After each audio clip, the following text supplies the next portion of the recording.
Hi, this is Jaya. In this video, we shall see the divine source from chapter 1, The Origins of Language, in the book The Study of Language by George Yule. In this part, George Yule says that according to the biblical tradition, which is described in the book of Genesis, God created Adam.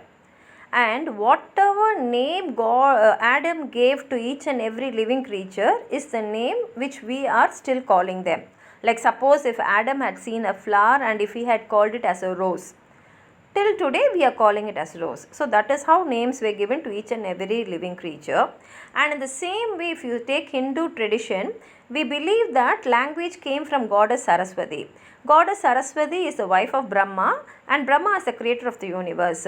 And we believe that goddess Saraswati only gave language to human beings.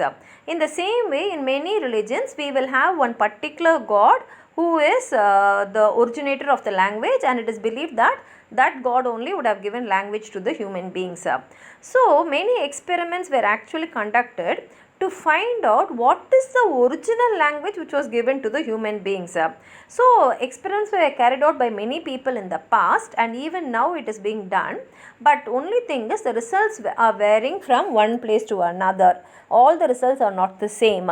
But the basic idea of these experiments is that if human infants were made to grow up without hearing any language around them, then the result will be that they will start speaking in the original language which God gave us. So that will be the first language which was spoken by the human being. So this is the hypothesis of all these experiments. And accordingly, we can find that the Greek writer Herodotus, he has reported the story of an Egyptian king named Psammetichus or Psamtik. He tried an experiment with two newborn babies, and this happened about 2500 years ago. He took two newborn babies and kept them in isolation for 2 years. And who was there to take care of them was a mute shepherd. Mute means the shepherd cannot speak, and they had the company of only goats around them.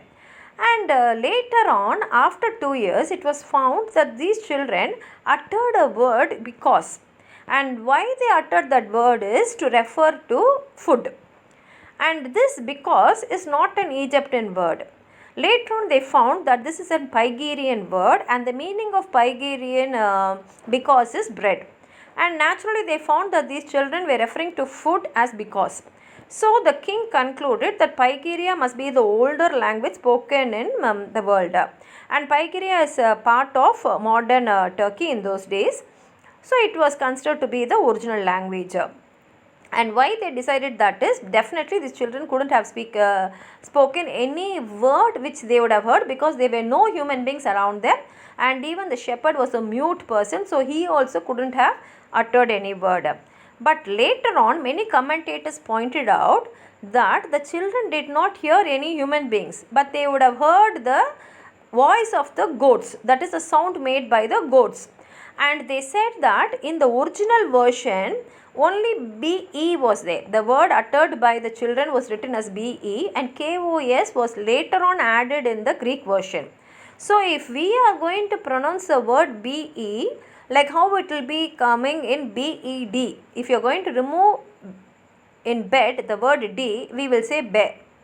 And when you are going to utter this word be, we can definitely associate it with the sound made by the goats. So these commentators said that the children had uttered the word because they heard the sound of the goats. So definitely Pygiarian language cannot be the first original language spoken by the human beings. That is the conclusion which many commentators gave up. And later on, King James IV of Scotland also, he conducted a similar experiment about 1500 years ago. And the same way, the children also grew up without hearing any human sounds. And it was said that they spontaneously started speaking Hebrew. So the king decided that Hebrew must be the original language of the Garden of Eden, that is a language spoken by Adam and Eve.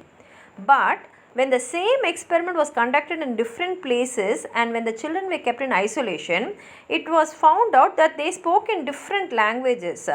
And definitely, if God had given human beings one language, these children also should have spoken in Hebrew.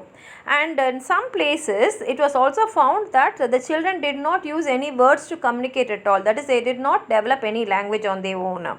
So, if we are going to take that human language is something which was given by God, then now it should be understood we cannot recreate it again. That is, we will not exactly recreate the original language which the earlier people spoke.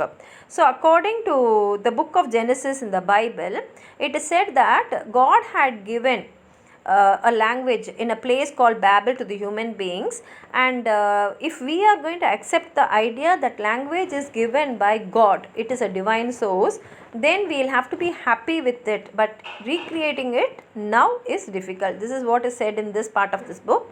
If you have anything more to add on to what I have said, please write it in the comment box, like the video, share it with your friends, and if you have not subscribed my channel, please subscribe. Thank you.